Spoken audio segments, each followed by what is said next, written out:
Thank you so much, Abuja, for staying tuned into 95.1 Nigeria Info. Welcome to the 17th of February 2025 edition of Hard Fact with yours truly, Kimberly, the Oracle, the Digital Oracle, OTF, the Fellow, Otanya One, Madam Speaker, and I'll be here till 7ish. We would have such a great time together on radio. You do not want to know what the series of meetings and visits and all that we have done as a team in preparation for I Beg to Differ today. Back-to-back meetings and talks and planning and all of that. We received so many of your entries. We're excited about it. They're screening them. They will give you feedback for those who sent in their entries and wondering, I haven't heard from Nigeria Info. Well, you hear from Nigeria Info during the week as we're set, 92.456% ready for next Monday. We just need to do some finishing touch and we are good to go. But yes, Monday, the 24th of February 2025, I Beg to Differ Season 2. Bigger, better, bolder, with more amazing young Nigerians coming to show you that they are abreast with things happening in Nigeria, that they are very knowledgeable, they're not ignorant and empty heads like some people would love to think, that they are brilliant enough to process, argue, and present convincing argument at the end of the day on a lot of things happening, not just at the state level or the federal capital, but on the national level and the global level also, because they follow the news. And yes, looking at a lot of contemporary issues that concern young people, family, and nationhood, those are some of the areas they'll be debating on, and it will be fire. Because the entries we receive, very fiery, animated young Nigerians. I am so excited. We're looking forward to Season 2 of I Beg to Differ starting on Monday, and I promise you, you will be thrilled. You will be proud. Already, some people like, man, let's start calculating the national money. I say, guys, hold your horses, calm down. Let's finish Abuja, and then we show Lagos the stuff we're made of at the end of the day. But yeah, just to let you know where we are at the point in time. So for those who are waiting for feedback from the team, I assure you by Tuesday, Wednesday, you will get a feedback from them as we're still doing a lot of the screening and we'll get to as many people as possible. Well, let's get started looking at the big three stories driving conversation. And joining me today is Mr. Solomon Ndahi. Solomon, you are welcome. Thank you so much, Kimberly. It's nice to be back here. You know, let's not take it for granted. This man is a busy editor. It's not easy getting him out of the newsroom. But the thing is, it's actually not easy getting any of our guests here because most of them are from the newsroom. I mean, half the time it's Abode, that is when they're doing their editing court and all of that. It's a busy period. I know. So for all our guests who always make our time to be here or join us virtually, we can't thank you enough. Thank you very much. And thank you, Solomon, for leaving that bulletin. I trust you, Superman. So we're not going to hold him for too long. Just get it started and let him get back to the newsroom. But what's going on in Lagos State? They have a penchant for drama in the state, I see. Yes, Lagos is the drama capital of Nigeria, as I like to call it, and then they are not left behind this particular Monday. We've had issues in the state because of the speaker, the former speaker, Mudashiru Obasa. He has been speaker for 10 years. He was recently impeached, and then he was replaced by his deputy, Mojisola Miranda. Now there seems to be a lot of drama. The same people, the same factors that actually led to him being impeached, that is the GAC. They are the Governorship Advisory Council in Lagos, a very, very powerful branch. In fact, they are called the most powerful branch in the entire state in terms of internal politics. Yeah. Now, it seems that they were the ones behind his removal, according to sources and information we got. But it seems that they have gone back and then they want him to come back as speaker. Now, that particular move has been resisted by the vast majority of the lawmakers who are insisting that Miranda would remain speaker and Obasa does not have any opportunity to come back.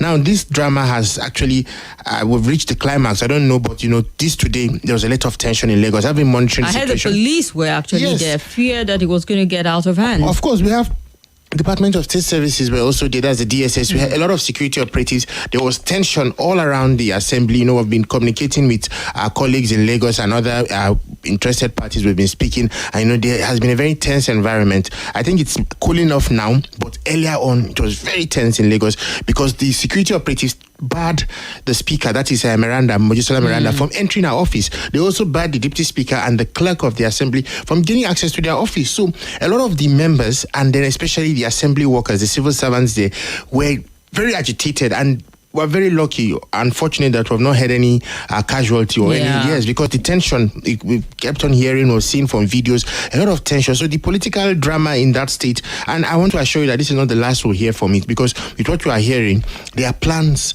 to reinstate Obasa, the former speaker. And what we're also hearing is that these plans are coming from the highest level. And I don't want to be direct, but when we say the highest level, there could only be one level that is above all when it comes to any kind of politics, especially because Lagos, Lagos is the home state to some key individuals in the country.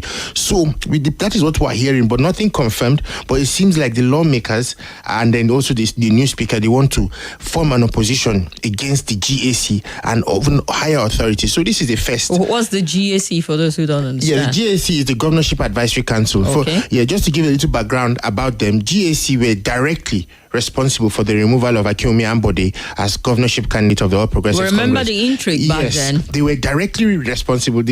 Our current president, who was the leader of the party as at that time, he came out clearly to say it. He did not hide anything. He said he works for the people, and the people through the GAC have come out to say they do not want Akinwumi, as he said that time. So now he's going to support who they want, and that was the whole drama that led before we saw Sanwo-Olu becoming the flag bearer of the party leading up to the election. So that particular group, very influential group, very powerful group. We don't know what has happened between January and now, because we knew that initially they were responsible for his removal.